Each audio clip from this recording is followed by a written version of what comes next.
Баршаңызға қайырлы күн, ұстаған оразаларыңыз қабыл болсын. Бүгін оразаның 18-ші күніне арналған ас мәзірін сіздерге ұсынамын.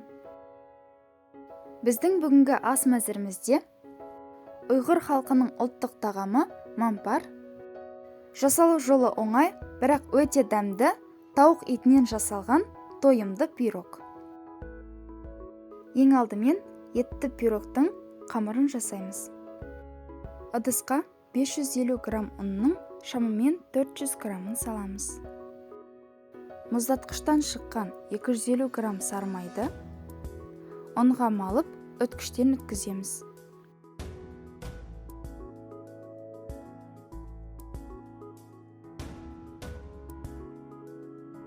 Бізде барлық сары май өткіштен өтті, енді оны ұнмен жақсылап араластырамыз. Ұнға 1 шай қасық тұз, қант және қопсытқыш салып араластырамыз. 1 жұмыртқа және 200 мл айран құйып, қамыр илейміз. Қамыр илеген кезде керегінше ұн салып отырыңыз. Менің қамырыма 550 грамм ұн жұмсалды.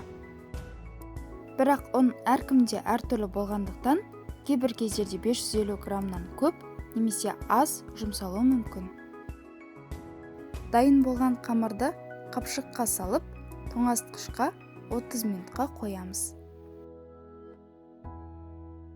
Осы аралықта мампар тағамының қамырын дайындаймыз. Ыдысқа бөлме температурасындағы 200 мл суды құйып, үстіне 1 шай қасық тұз саламыз. 1 жұмыртқа шағып, ұн салып қамыр илейміз. Қамырды барынша қатты қылып илеңіз. Қамыр илеп болған соң, қапшыққа салып тұндырып қоямыз. 20 минут өткен соң, қамырды қапшықтан алып, тағы да бір рет илеу керек. Менде 500 грамм ұннан 50 грамм шамасында ұн қалды.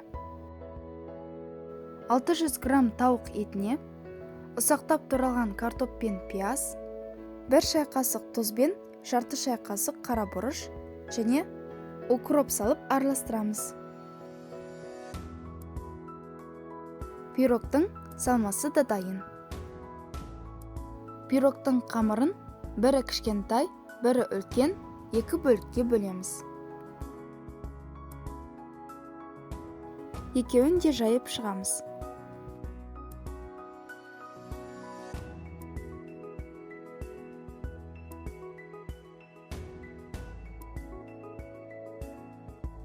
Қамырлардың шеткі жағын осылай кесіп аламыз.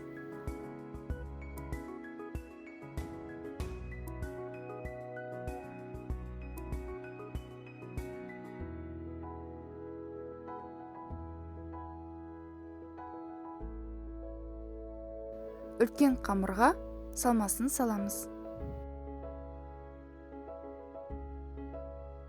Екінші кішкентай қамырмен бетін жауып, шетін түйеміз.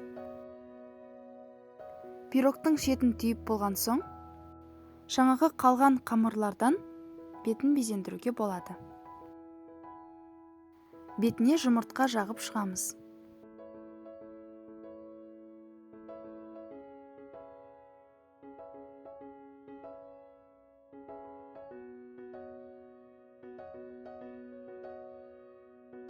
Пирогтың бетін өз қалауыңыз бойынша күнжіт, мак немесе фисташка ұнымен безендіруге болады.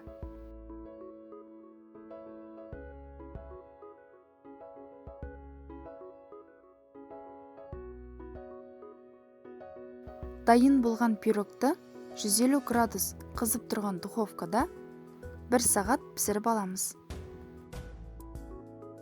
Осы аралықта мампардың сорпасын дайындаймыз. Бізге қажетті заттар: ет, пияз, сарымсақ, болгар бұрышы, сәбіз, картоп, қызанақ, пекинская капуста, өсімдік майы және дәмдеуіштер.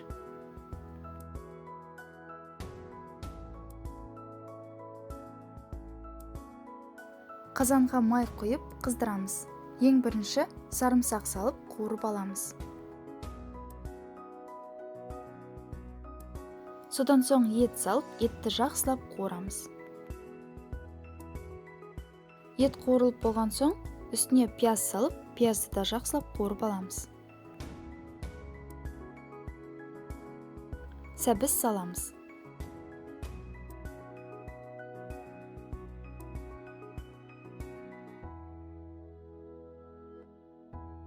Пекинская капуста, картоп, қызанақ, болгар бұрышын салып, аздап қана қуырып аламыз.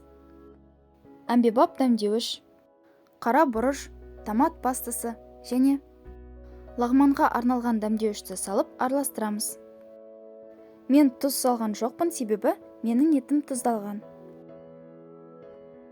2 литр су құйып, жарты сағат қайнатамыз. Осы уақыт аралығында қамырды дайындаймыз.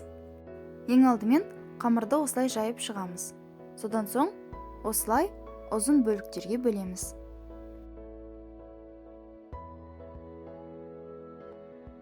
Бөліктердің әр қайсысын осылай созып шығамыз.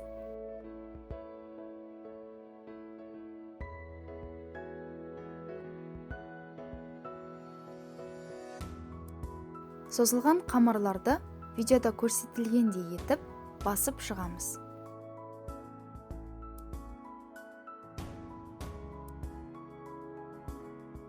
Ал содан соң қамырларды тураймыз.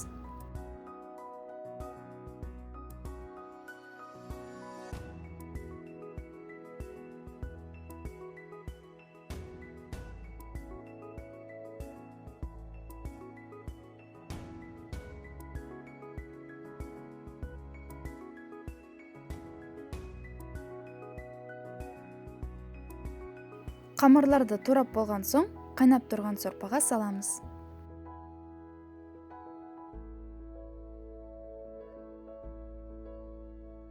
Қамыр сорпаның бетіне қайнап шыққан соң, оны тағы да 8-10 минуттай қайнатамыз.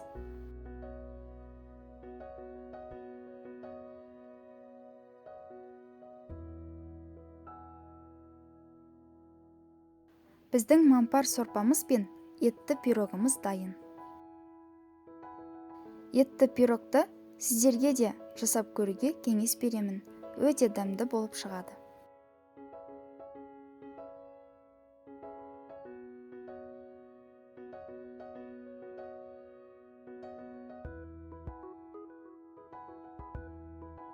Біздің бүгінгі ауызашардың 18-ші күніне арналған ас мәзіріміз де дайын. Ас мәзірі сіздерге ұнады деген ойдамын. Сіздерге де жасап көруге кеңес беремін. Ұстаған оразаларыңыз қабыл болсын. Келесі кездескенше.